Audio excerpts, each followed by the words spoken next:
Incorporating music education into your homeschool curriculum can be both enjoyable and educational. Music games for homeschoolers are a fantastic way to engage children and make learning music fun. These activities can help children develop their musical skills, understand music theory, and foster a love for music. Here are several quick and fun music games that homeschooling families can easily add to their lessons every week. If you are a homeschooler looking for ways to easily and affordably include a quality music education in your homeschool, you've come to the right place. This is the Music in Our Homeschool podcast. I'm Gena Mayo, homeschooling mom of 8 and music teacher for over 30 years. Musical chairs with a twist. Musical chairs is a classic game, but you can add an educational twist to it. Instead of just playing music and having children walk around chairs, include music-related questions or tasks. Set up a circle of chairs, one fewer than the number of players.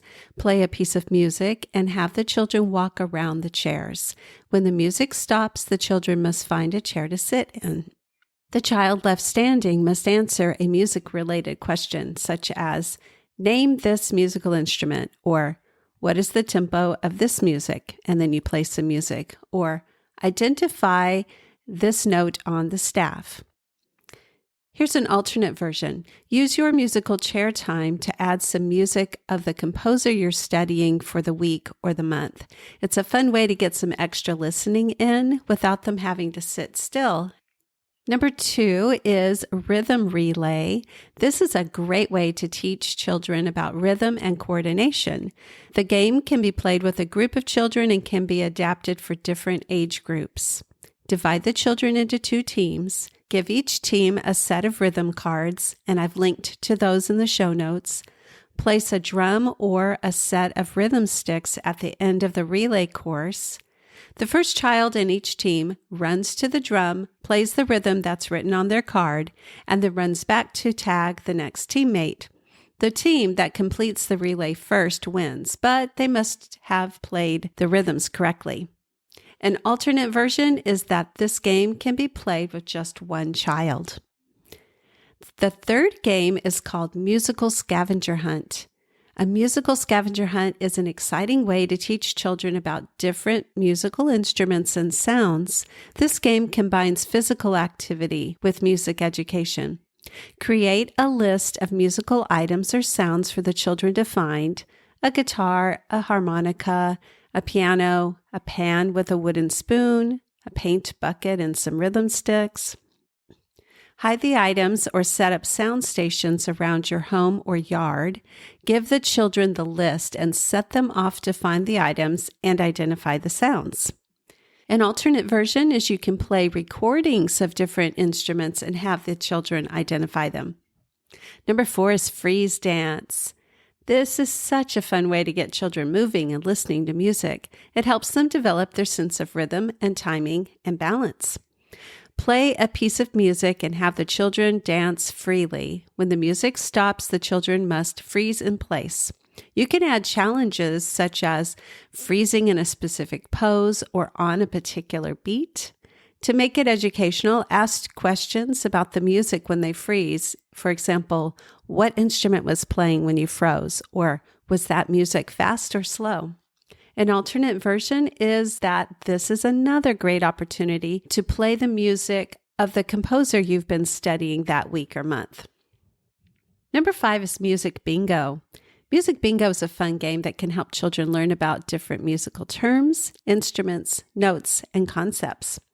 Create bingo cards with musical terms, notes, or instruments instead of numbers. Play pieces of music or show pictures of instruments or name the symbol for them to find. The children must identify the music or the instrument or the symbol and mark it on their bingo card, and the first child to get a line of correct answers or blackout and calls bingo wins. An alternate version is you can purchase pre-made bingo cards rather than making them yourself. I am linking to several options in the show notes. The sixth game is called Instrument Family Sorting. Instrument family sorting helps children learn about the different families of musical instruments, such as strings, woodwinds, brass, and percussion. Gather some instrument pictures or toy instruments from the different families, create labels for each instrument family, and have the children sort the instruments into the correct families. An alternate version is you can extend this game by playing recordings of each instrument and having the children match the sound to the correct family. Number 7 game is called Name That Tune. It's a classic game that can help children develop their listening skills and musical memory. Play a short snippet of a well-known song. The children must try to name the tune as quickly as possible. You can make it more challenging by playing only the melody or using a different instrument than the original. This game can be played with various music genres to expose children to different styles. An alternate version is to play this game with songs that you've learned after doing one of the singing courses over at learn.musicinourhomeschool.com. Options of the courses are 10 songs all preschoolers should know, a folk song a week, great hymns of the faith, or any of the Singing Made Easy courses. Number 8 game is called Composer Matching. This is a game that helps children learn about famous composers and their works. Create cards with the names of famous composers and cards with the titles of their works. Shuffle the cards and lay them face down. The children take turns flipping over 2 cards at a time, trying to match the composer with their work. You can provide clues or play excerpts of the music to help them make matches. An alternate version is to play this game after doing the music lesson calendar of the month, using composers that you've learned about throughout the month.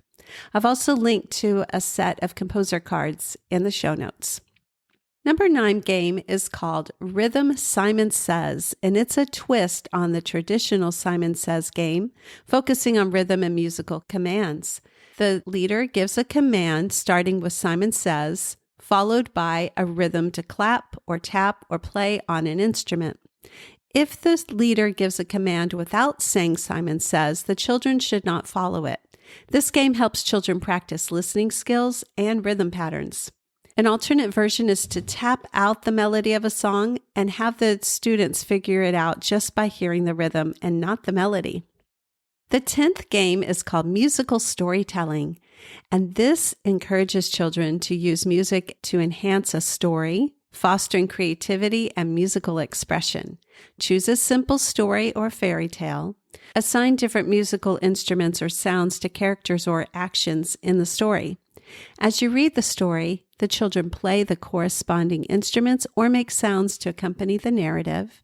This game helps children connect music with emotions and storytelling. An alternate version is to do this at the end of every completed read-aloud book. Add props, costumes, and sets to make it even more fun.